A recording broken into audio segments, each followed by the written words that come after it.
O Centro Espírita Pai José Cambinda convida todos, independente do credo, a participarem da corrente Elos Unidos, para fortalecer ainda mais as inúmeras correntes que já estão sendo realizadas, visando ao bem-estar de todos os seres da nossa casa, o planeta Terra, neste momento tão desafiador. Todos os dias, pare por 3 minutos às 18 horas. Eleve seu pensamento e faça uma prece. Juntos somos mais fortes.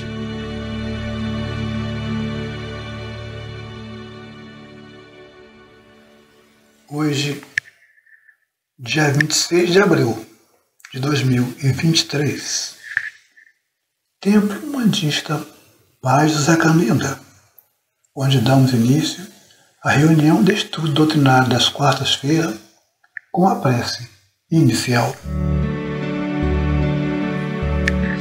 É maravilhoso, Senhor, meus braços perfeitos, quando há tantos mutilados. Meus olhos perfeitos, quando tantos não têm luz. Minha voz canta, quando outras emudecem.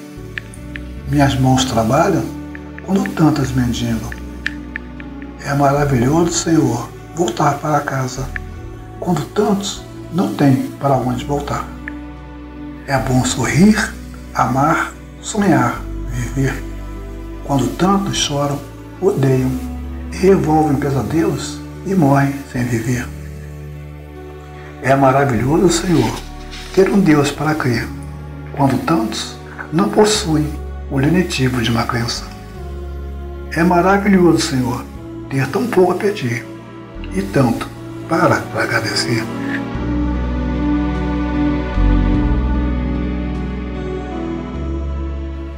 Página para a nossa reflexão. Saiba compreender o que significa servir a Deus. Deus, a onipotência absoluta e infinita, de nada precisa. Entretanto, quer ser servido, mas indiretamente, através de suas manifestações, que são as criaturas animadas ou inanimadas. Todas as vezes que servimos a um semelhante, a um animal, a uma planta, estamos servindo a Deus, porque Deus se manifesta ao homem através do próprio homem. José Elvésio, filiado ao Centro Espírita Dom Pedro II, da cidade de Juiz de Fora, Minas Gerais, é o nosso convidado para a explanação de hoje. Tema: contribuição do Espiritismo para um mundo melhor. Que possamos aprender com seu estudo. Olá, amigas, olá, amigos. É uma alegria, mais uma vez, podermos compartilhar um estudo, embora sendo online, virtual, mas é sempre uma alegria podermos conversar sobre o Espiritismo. Nós rogamos a Jesus que abençoe o nosso propósito, ao mesmo tempo que pedimos aos espíritos amigos que possam nos assistir, inspirando-nos na compreensão desse estudo. O mês de abril marca a data de nascimento do Espiritismo, o que se deu mais precisamente no dia 18 de abril de 1857, com a publicação de O Livro dos Espíritos, o primeiro livro lançado por Allan Kardec, pseudônimo utilizado pelo insigne professor francês Hippolyte Léon Denisard Rivail.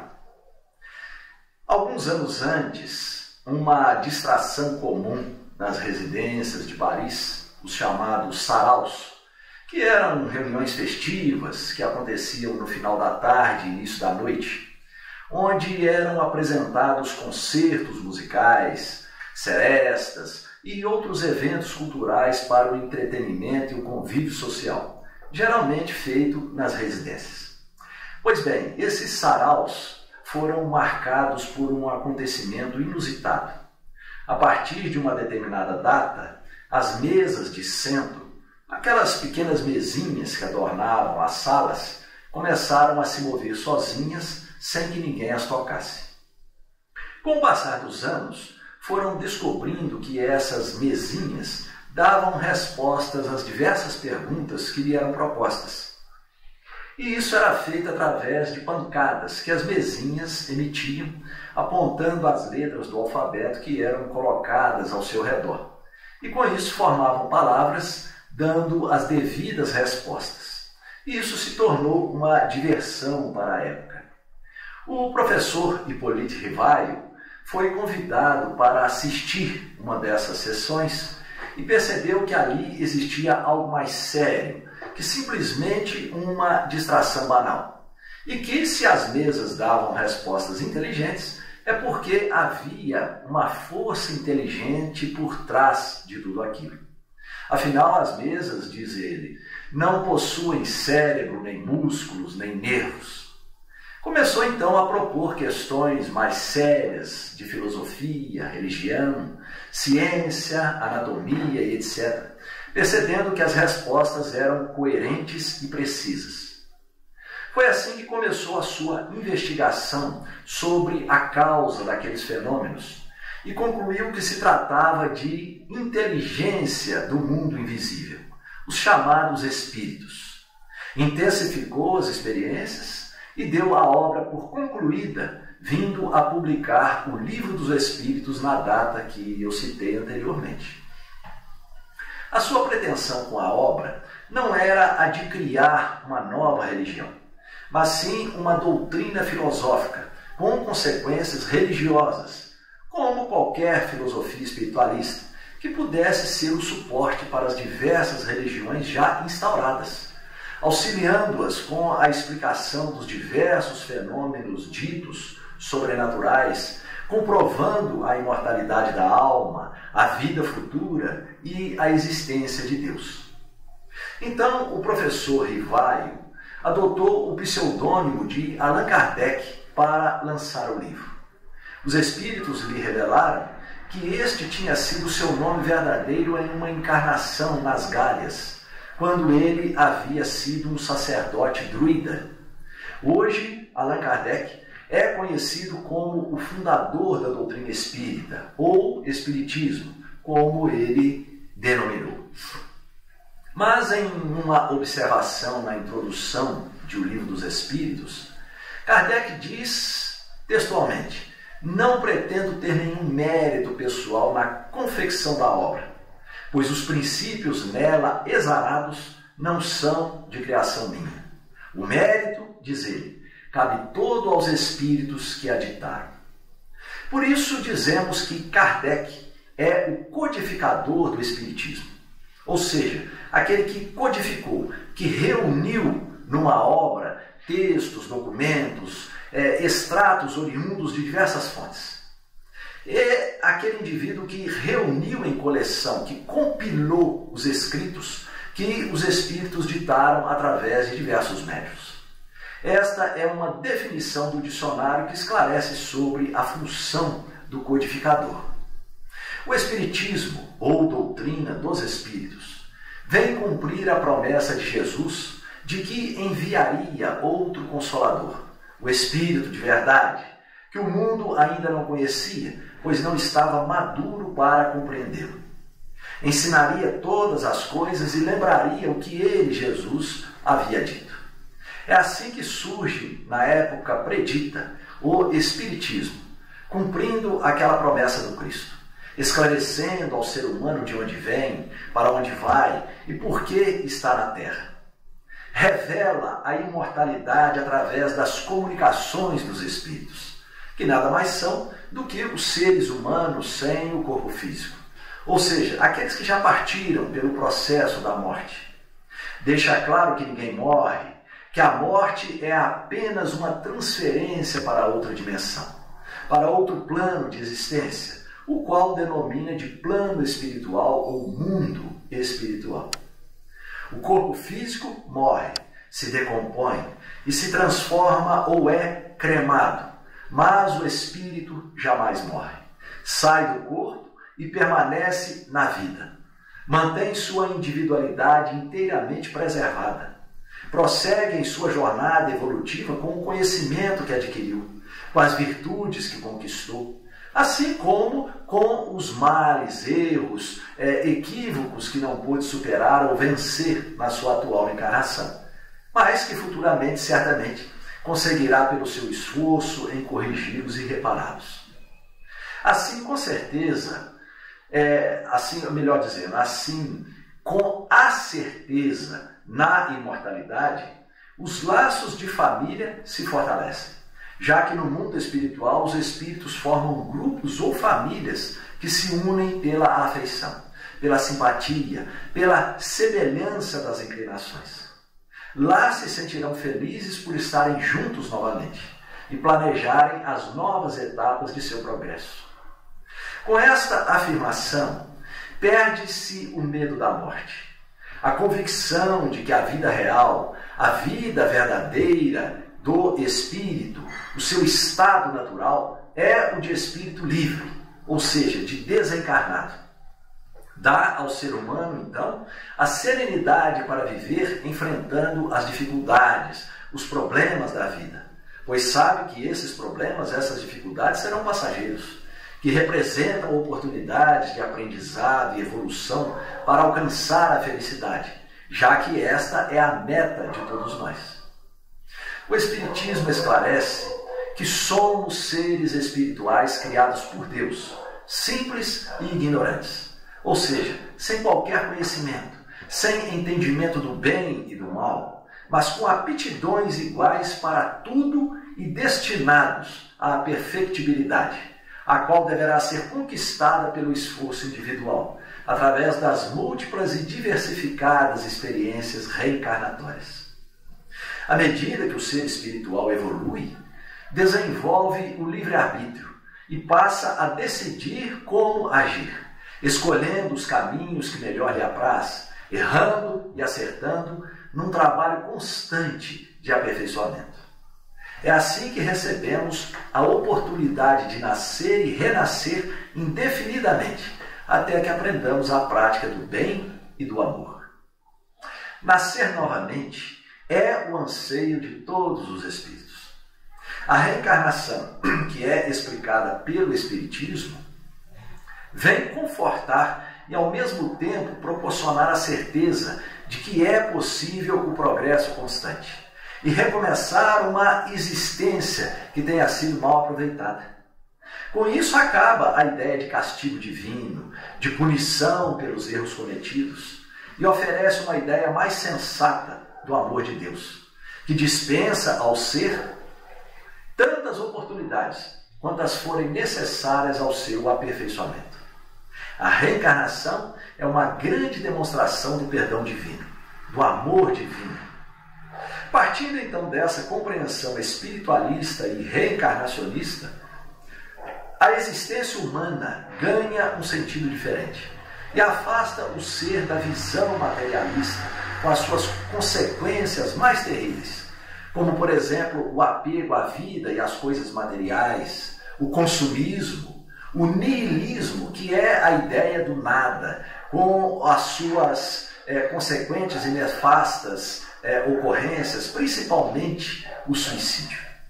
O suicídio passa a ser visto como uma alternativa vã, já que o indivíduo continuará vivo e estará em um meio espiritual de perturbações e dores compatíveis com a sua intenção ao cometer o ato.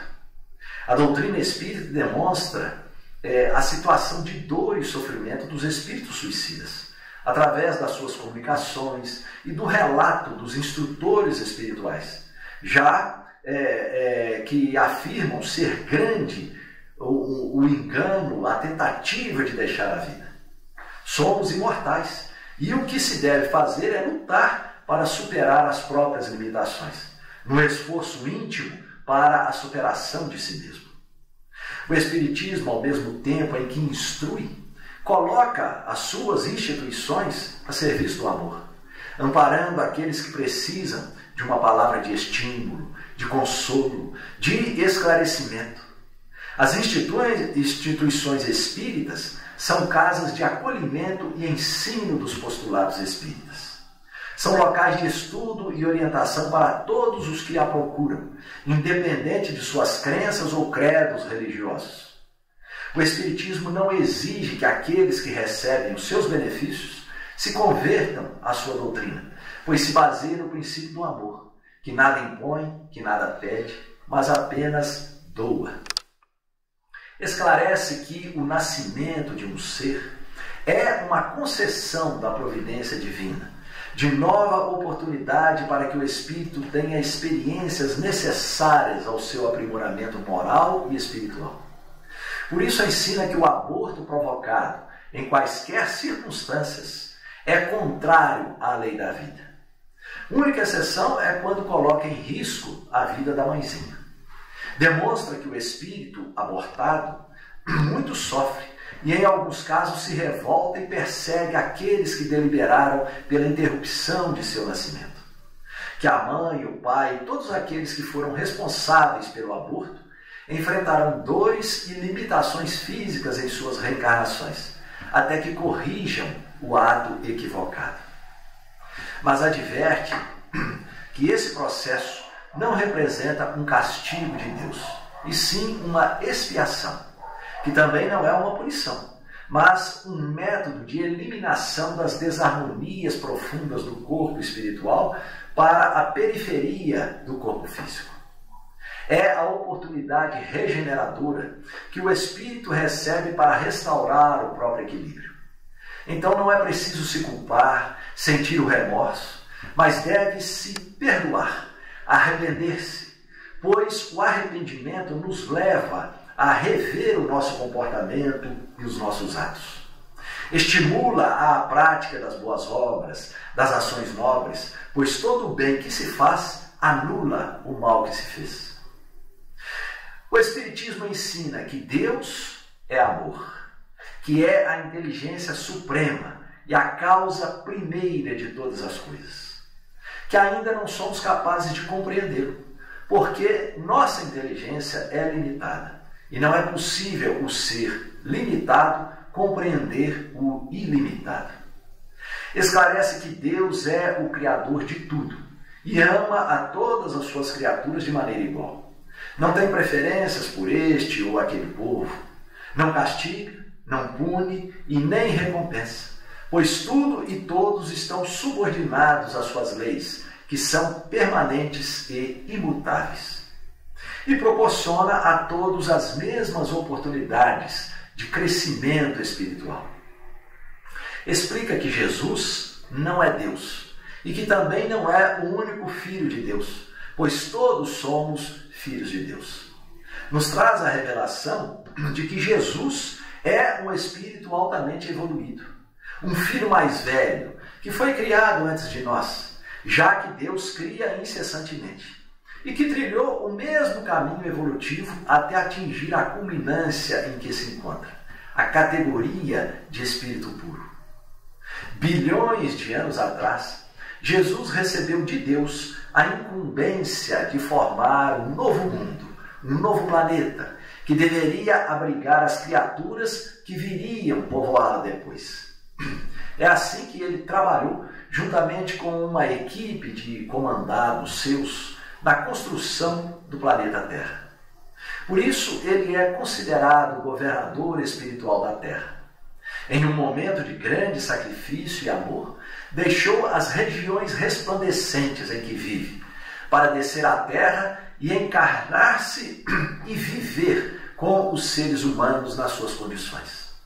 Tudo isso para ensinar o caminho do progresso, o caminho para a felicidade, que consiste em amar a todos indistintamente e fazer aos outros exatamente aquilo que gostaríamos que os outros nos fizessem.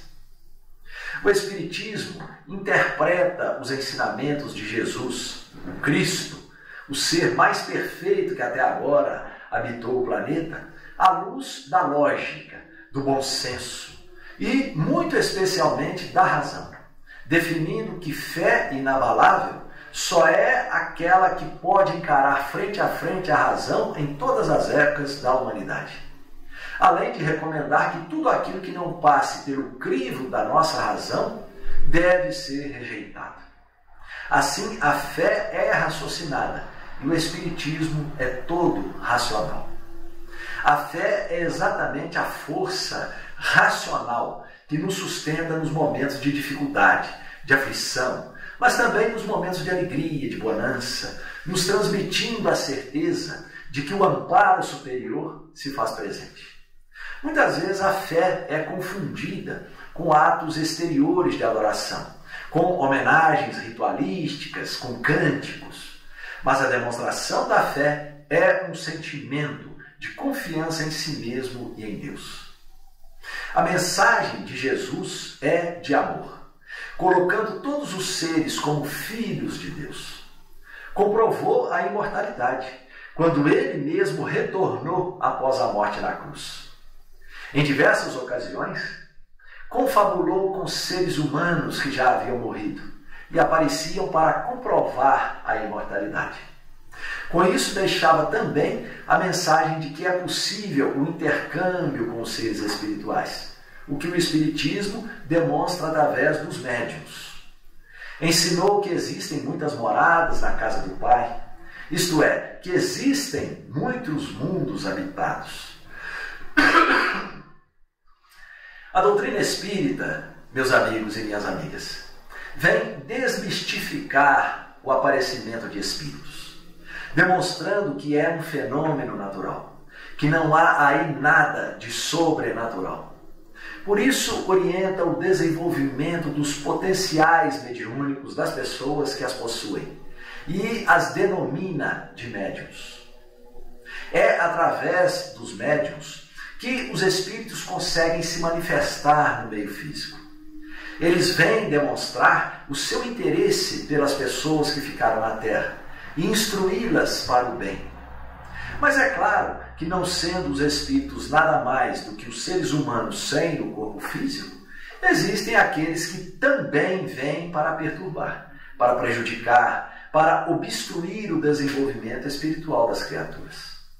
Por isso, a doutrina espírita ensina que o processo mediúnico só deve ser utilizado para o bem.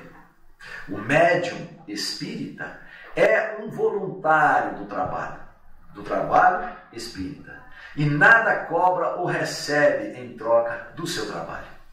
Aprende que a mediunidade é uma oportunidade de servir de intermediário entre o plano físico e o plano espiritual, e que deve ser utilizada como meio de aprendizado e evolução. Entrega-se ao labor, ao serviço, como um discípulo do Cristo, pelo prazer de servir, sem qualquer pretensão de recompensa. Ainda como contribuição para um mundo melhor, o Espiritismo explica as desigualdades sociais, demonstrando que são consequências dos atos e vivências dos espíritos nas suas diversas reencarnações, que são provas necessárias ao seu aprimoramento espiritual, à sua evolução. Que riqueza e pobreza são provas necessárias a todos os espíritos. Seguindo a orientação de Allan Kardec, percebemos que a pobreza é uma prova dura e a riqueza uma prova perigosa. Diz Kardec que ricos e pobres são espíritos em provação. Aquele que é pobre já foi ou poderá vir a ser rico em outra encarnação. Da mesma forma, o rico é alguém que já experimentou a pobreza e ainda poderá experimentá-la em futura encarnação. São oportunidades de evolução que a vida apresenta. Tais esclarecimentos proporcionam um alento, ao mesmo tempo em que liberta aquele que compreende que a vida na Terra é um momento de aprendizado. É um antídoto contra o egoísmo, a ambição desenfreadas, o insulamento, o orgulho e a vaidade, porque leva o indivíduo a compreender que estamos todos interligados, que as condições de rico e pobre são temporárias e passageiras, que viver deve ser um processo de cooperação mútua e que, se pudermos contribuir com o bem-estar do próximo, se pudermos ajudar, no futuro pode ser que sejamos aqueles que necessitarão de ajuda. Isso desperta a noção do tão falado amor ao próximo. Daí a doutrina espírita colocar a caridade como sendo a mola propulsora para a evolução do espírito. E orienta que caridade é muito mais do que simplesmente doar alguma coisa. Mostra que caridade é ser benevolente, ou seja, expressar complacência, bondade, colocando-se no lugar da outra pessoa, demonstrando interesse por ela, fazendo o melhor para que a pessoa ao nosso lado esteja bem. Caridade é também indulgência, tolerância para com os erros e as imperfeições dos outros, pois sabemos que todos nós precisamos ou precisaremos também de indulgência. E por fim esclarece que a caridade também expressa o perdão de todas as ofensas, porque perdoar é muito mais que um ato de misericórdia, é um ato de amor próprio, de autoestima. Quem se ama e se valoriza sabe muito bem que não merece viver com o lixo da raiva dominando seus pensamentos e atitudes, corroendo a sua saúde. A explicação da lei de causa e efeito é outra contribuição que a doutrina espírita coloca para a compreensão das condições da vida das pessoas.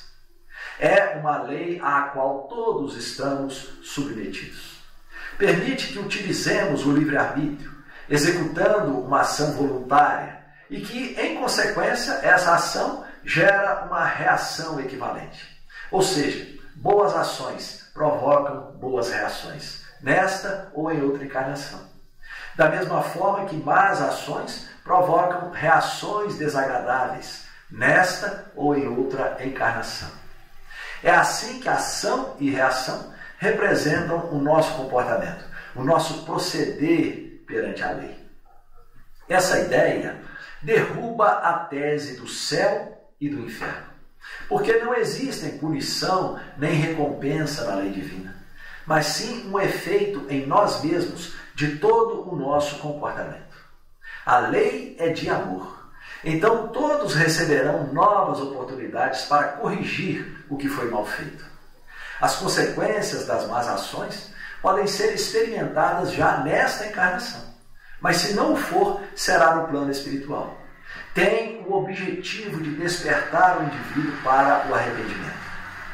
O arrependimento vai permitir ao espírito reencarnar e receber uma nova oportunidade de corrigir o que fez. Mas se praticou boas ações, terá a paz de consciência, terá alegria e felicidade no plano espiritual. Isso permitirá ao espírito planejar uma nova encarnação para se aperfeiçoar cada vez mais. Então, a figura do demônio se torna alegórica, porque não é possível que Deus tenha criado um ser voltado ao mal, ou que o mal seja eterno. Os espíritos, por mais maléficos que sejam, jamais ficarão nesta condição eternamente. Receberão a oportunidade de se reencarnar até que se depurem e se voltem para a prática do bem e do amor. Um dia também serão anjos, como todos nós seremos, sem exceção. É dessa forma, minhas amigas e meus amigos, que o Espiritismo contribui para que o mundo seja cada vez melhor.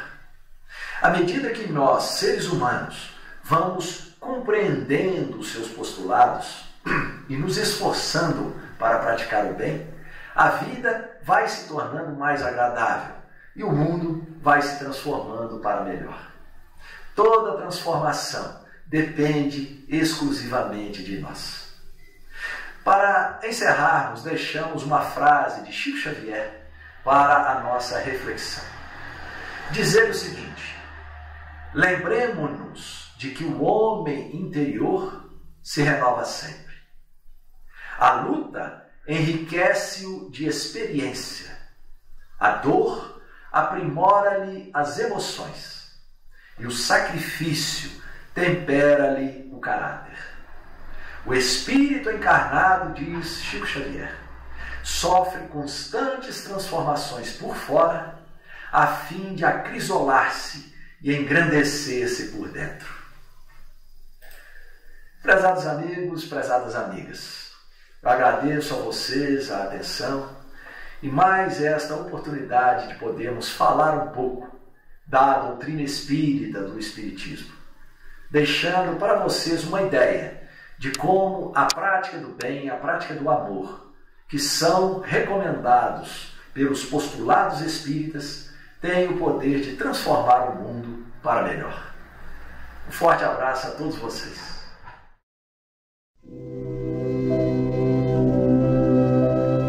A seguir, Elos que Une, dedicado aos espíritos desencarnados que procuram o templo bandista Pai José Cambinda.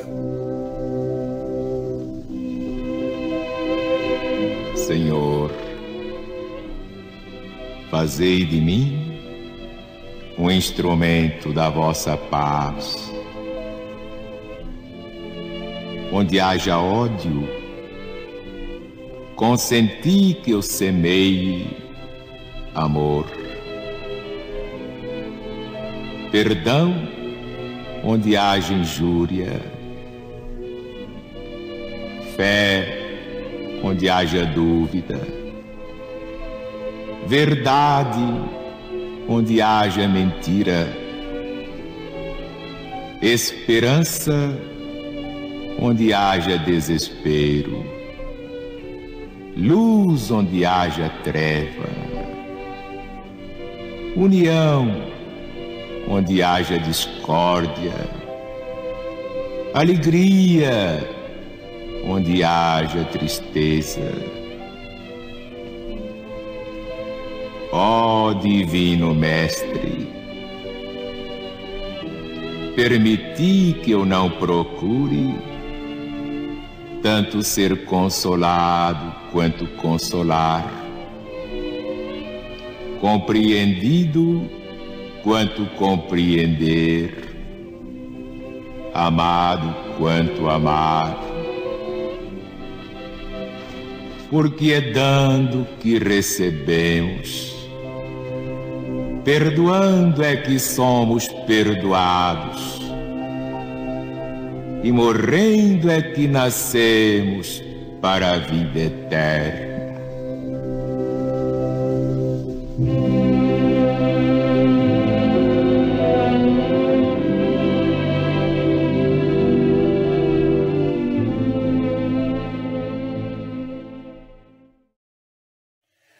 Chegou o momento de recebermos a falange indiana. Falange esta comandada por Zartor. Esta falange não incorpora, atua através do nosso pensamento e farão também a fluidificação da nossa água. Portanto, estejamos receptivos para recebê-los.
Prece final.